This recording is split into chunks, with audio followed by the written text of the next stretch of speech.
Hi, it's Jen from Navigating Baby Loss, and today I'm going to call you out a little bit. I'm usually so caring and compassionate, and I promise I still am, but I really want to get real with you because I want to know what happens when you say that you want healing, when you say you want to feel better.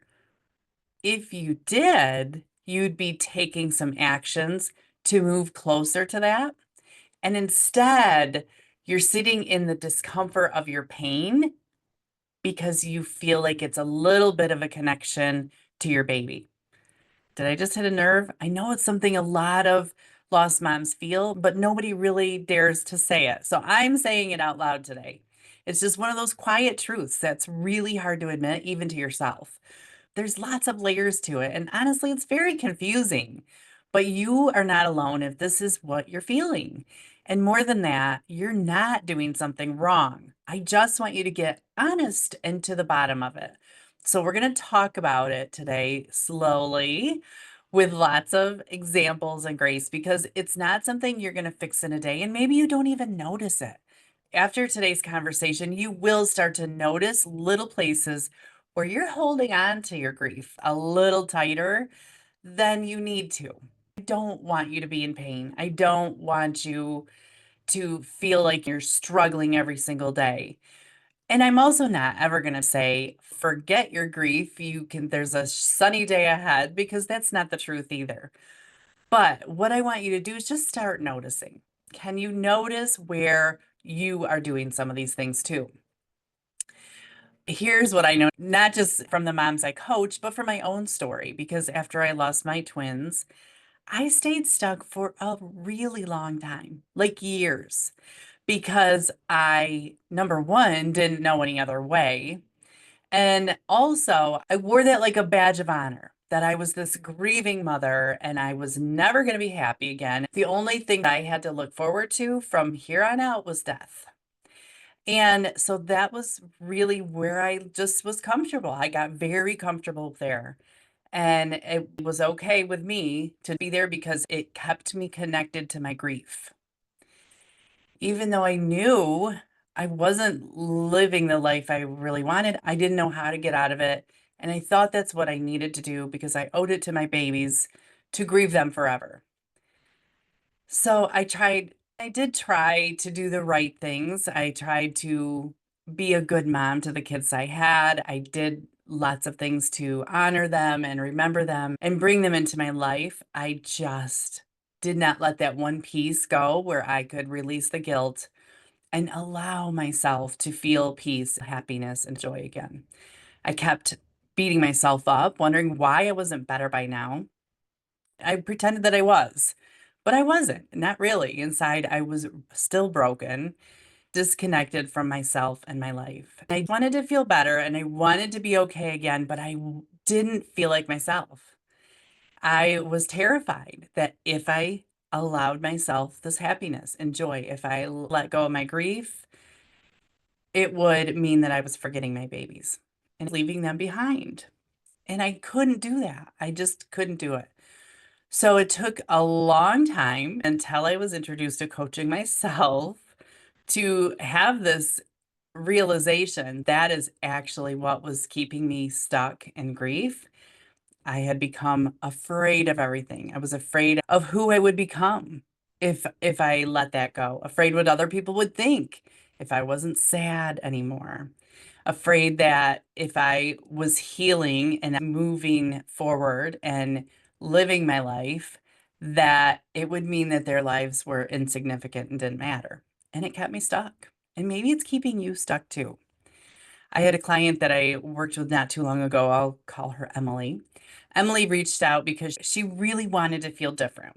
Wanted to stop waking up every morning, dreading her day. She was having all kinds of physical symptoms in her chest. She wanted to stop feeling all of those things. She wanted to stop feeling disconnected. She just knew she needed something. And so we started working together. But once we started working together, I was noticing something happened. She was resisting everything. And I have a saying that you argue for your excuses. A lot of times people will argue to stay stuck. They'll argue that they can't do this or they can't do that because it's too uncomfortable to think a different way or make a change. So they just resist and feel very convicted in it because they'll argue with you. Every new tool, every new conversation we had, any gentle nudge towards a new way of thinking, she really pushed back. And not in defiance, she's very sweet, but in a really scared, protective way. I could tell. And she would constantly tell me, I want this, I really do, but I just can't do it. So I asked her a hard question and I just asked her if she really, is this what she really wanted? Or was she okay to stay stuck in grief? Because sometimes people do. And sometimes that's okay. And sometimes people need longer to sit in grief before they start making changes. We took a little break. I gave her a few weeks to pause, not to quit, not to give up. I wanted her to be really sure that this is what she wanted because I didn't want her to do it for me. What matters to me is that she was getting what she needed. Take some extra time and notice where her fear was coming up and what exactly was that fear. So it was about, I don't know, I told her 3 weeks. It was about 4 or 5 days. And she called me and she was crying. She said, I realized that if I changed, I'd lose my baby all over again. I thought that if I stopped hurting, it would make me stop remembering. And it gave me a lump in my throat. I felt the same way. That moment that she realized that, it changed everything for her. Because then I looked her in the eye and I said, I will never, ever ask you to forget your baby. That's not what we do here. What I will do is show you how to bring your baby with you, how to integrate their memory so that it lives with you in a way that feels really good. Like they're almost guiding you. They're with you all the time. Not that it's heavy, not because it's sad, not because it's sharp, just they have a presence in your life. And that's, I could see her breathe, breathe out. I could see her breathe. And then that's when she started showing up. She was scared. It's scary, but she was open to it. And yes, there is a little bit of work to coaching. It's not like therapy where you just talk it out and cry it out and go home. This is what I teach you in my sessions and throughout my course, how to start talking to yourself better, how to change your story to one that feels a little bit better. Imagine what your future looks like a little bit better. And eventually, it takes from where you are and it doesn't change the past, but it lets you take what happened to you and bring it with you into the future in a new way. Because once you start talking to yourself with kindness, the same way you talk to a friend or your own child, you can start to begin to let go of guilt. You're never going to let go of this guilt if you keep beating yourself up and blaming yourself. Once you start imagining a future, even just what might be possible, you can begin to trust yourself again. Once you start to see yourself in the future as someone who can be happy and who can still have a full life despite their baby's loss, never forgetting, you will begin to trust yourself again. And you'll start to realize that you can do this. You can live. You can feel joy. You can build a life and carry your baby with you every single step of the way. So, this is something that I've noticed that does happen. Lots of times, the path after baby loss is after your loss, your doctor refers you maybe to some counseling or therapy, and sometimes it works. Sometimes it doesn't. 6 months, a year later, that's when people find me looking for something different. If that's you, I encourage you to really listen to yourself. Therapy is helpful. But what you really need going into the next phase of your life are these tools of how you're going to talk to yourself. How are you going to put this life back together? And those are the things that I teach that very often people don't get to have in therapy. So that's the difference. I know I have a whole episode on that, which I can link below, about the difference between coaching and therapy. But what I want to ask you right here, just between you and me, do you actually want this? Do you want healing? Do you want to have a better life while carrying your baby with you? Do you want to stop waking up and dreading every single day, knowing it's just another day of grief?